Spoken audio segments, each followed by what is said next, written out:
Welcome back to Growth Catalyst Hub. In our channel, we see three things: skills to upgrade, productivity to focus on, and turbocharging your career. In this episode, we are going to look at what kind of feedback do you seek, actively seek. Feedback is not something that you let go, and feedback is not something which happens once a year during the appraisal time, but feedback is something that you actively seek from people, from your managers, from people whom you are working with, people who you are colleagues, people where you are doing projects as a team, especially from your manager. But a lot of times feedback is led to the instruments, led to the process, and it's left alone most of the times. Even in those times where you are sometimes seeking feedback, or sometimes where your manager is wanting to give you feedback, and these are called one-on-ones. When you sit in that meeting, you don't really know what to actively seek out for. What do we ask? And what are the things that I should ask for? What are the dimensions? What are the questions? And what are the things that I should actively seek feedback on? That is what we are going to look at in this episode. We are going to talk about the key things, the dimensions that you need to actively seek feedback, which will help you grow, lead, and upgrade your career, accelerate your career, turbocharge your career. Let's dive in. The next section, after you have talked about your how you are performing, after you have asked about how your skills are, what your strengths areas are, now you are naturally progressing to your areas called growth and advancement. This is an area that you'll be talking about your future role, where you fit in, how you fit in, and so on and so forth. The first question within this section is, what do you see as my next natural role for me, and how do I fit in there? This allows your superior, allows teammates to tell you what your strengths are as I see it, and therefore as a natural progression of the strength where you will fit in. And this will also bring in what the organization requires, what are the roles available in the organization, and given the organizational context, given your strengths, given the way you have been performing, probably these are the kind of roles where you will be able to fit in. That gives you an understanding of what are the roles available, what your strengths are, and how other people are seeing you as fitting in these couple of roles which are suitable for you.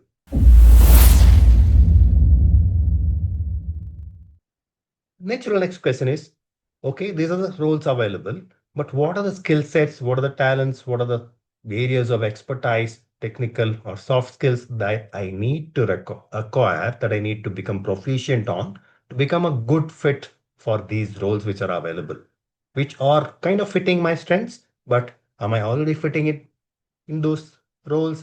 Am I required to pass some exams, acquire some skills, get more proficient in some areas before I start calling myself as a great fit for these roles? It's important to ask these questions because that allows you to understand others' expectation for you to fit those roles. Those are the roles which are one grade above, two grade above your current grade roles. Those are the roles which, if you already started fitting in, you would have got already promoted towards. You have not been. And therefore, it is important to understand, okay, probably you are a good fit, but there is a gap between where you are to what that role is, what that gap is, so that you can start bridging that gap. The next question is, are there roles, responsibilities that I should start putting my hands up for so that I gain experience, so that I start playing this role? A lot of times you need to gain experience. For example, if you're in a marketing organization, most of the marketing organizations today would expect you to have basic fundamentals of marketing understanding, fundamentals of digital marketing understanding, fundamentals of product management, also fundamentals of sales management, so that you are a well-rounded individual who can go up the hierarchy of the marketing organization. But unless you have played the role in terms of understanding how projects work, get executed, unless you have played a role in terms of how sales work and executed some roles there, you may not be a great fit for that leader or the head of marketing role. And hence, you should have played some roles, gained some expertise, experience out of playing these roles, and by playing those roles, being put in those shoes, you will be able to also appreciate what pressures, what challenges those individuals, those titles, those roles are expecting and experiencing in that organization. So that when you become the leader of that organization, leader of marketing, you will be able to appreciate the entire gamut of challenges which will come in the way of the entire team. So you should have played some of these roles. For that to happen, you should have understood what these roles are, what the expectations are, what kind of roles, what kind of other roles that you should have played for you to go there. After understanding all of this, you should also understand typically what is the immediate next step. So the question is, what is the one or two things that I can do this quarter, this month, starting today, the next immediate short term, so that I progress towards that goal? Okay. It need not necessarily be very clear when people explain to you what the big role is 2 years down the line, 3 years down the line, you will be a great fit for this role. Start acquiring this is expertise and so on, or very future oriented, very important. However, you need to also know the step, the immediate step that will help you to go towards that. So the question is, what is it that you should do starting now, starting today in this quarter, so that you can march towards that goal? We come to section 4, which is all about communication and collaboration. And here is an area which will propel you towards the leadership. Here is this area which will take you towards that growth, that accelerated growth path that you have always wanted. So pay attention, take a notebook, grab a pen, and start making notes. The first question is, how would you describe my communication style? Are you a thinker, less of an articulate person? Are you an articulate person but not necessarily thinking through? Are you a glib person? You can handle pressure situations, but your fundamental thinking is requiring a lot of refinements. Or are you a person who has thought through many things and you are able to articulate very fluidly in any meetings? Different styles of articulations are there. Different styles of collaboration is there. People who are able to collaborate only when they require and they don't care about others when others need it. And there are people who will collaborate as a matter of fact and principle every single day. What kind of a communication style do you have will also have an impact in terms of what kind of a collaborative style you have. For that to happen, you need to understand how you communicate and how people receive your communication. Are you authoritative? Are you accommodative? Are you easygoing in terms of your communication? Is your communication precise? Is your communication very, very vague? You need to understand from all of these dimensions of communication how well you are communicating. When you understand that, it helps you to understand what the gap is and how to bridge that gap.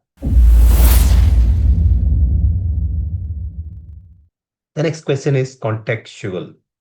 Okay, thanks for your feedback, but are there areas where I'm not clear, I'm not concise? Are there areas when I'm vague? And what are those areas? What are the contexts? In what context? What kind of project work? What kind of style of topics? What kind of areas does my communication start suffering? Does my communication lack conciseness? Is my communication becoming very vague? So ask for specific examples, specific feedback, so that you will be able to relate back to, okay, whenever these things happen, my communication is suffering. Whenever these topics are happening, my communication is not clear. So that you need to go back to those topics. Is your understanding of those topics not very high? And therefore you are suffering. And therefore your communication is vague. You need to examine as to, given the context, given the examples, given the different areas where you are not so concise versus the areas where you are concise, you are clear, you are not vague. Contrast, compare both of these and understand from this in terms of patterns of where you are very clear, very strong, not very strong. Maybe that is why you are not also not very clear. So draw understanding, draw parallels. It will help you to improve upon those areas of knowledge, which will help you to be a lot more articulated.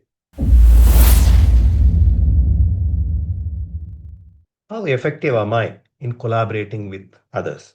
Other people, my boss, my extended team, my project team. How effective am I working with them? And what will help you to become more effective in collaborating with those people? This helps you to understand the expectation from others. It also helps you to understand what is a collaborative expectation from the team around you. Both of this will help you to refine your approach to collaborate with others. The final question in this axis of communication and collaboration is a very simple one, but a very effective one.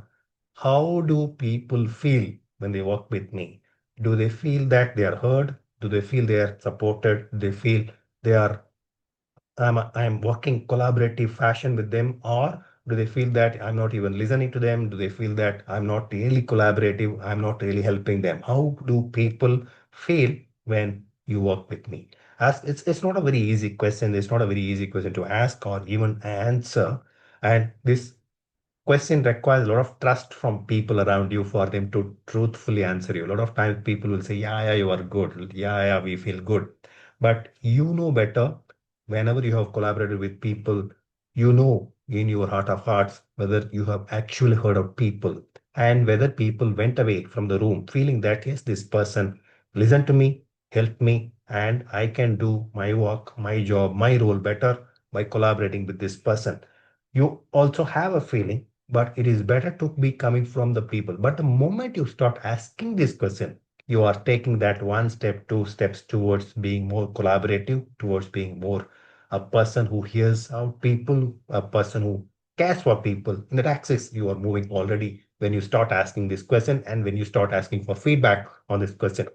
But just be, just remember that people need not necessarily be very trusting to start with, but over a period of time, when you repeatedly ask for feedback, when you repeatedly demonstrate that you work on feedback, people will start trust you to give you that gold nuggets of feedback.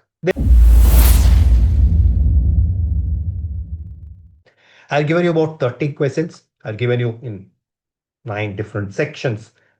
I'm sure you would have noted down. I'm sure you have reflected about it. This all sequenced in a manner which starts with your alignment in terms of how people see you and how you see yourself in the self-awareness dimension, going all the way to a leadership dimension, all the way to what you need to do here and now about where you want to go.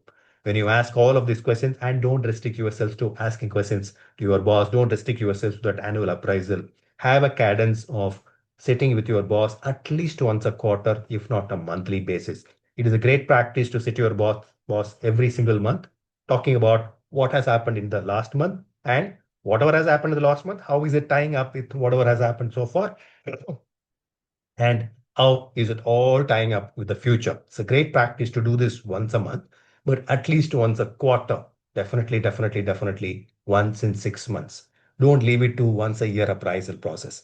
Also seek out feedback from people around you, not just the boss. People who you work with, people who are your project teammates, people who are in other sections, but you have coffee with.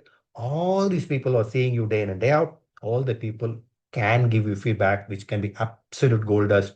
Go after it, get feedback, use that feedback, think, reflect, demonstrate that you are taking the feedback seriously. And the only way to demonstrate is actually improving on the feedback, taking the feedback seriously and working on the feedback, going back to people, thanking them and saying that you are working on these 2 dimensions, these 3 dimensions, this specific feedback that they have given you. They will be very happy. They will actually look out for you.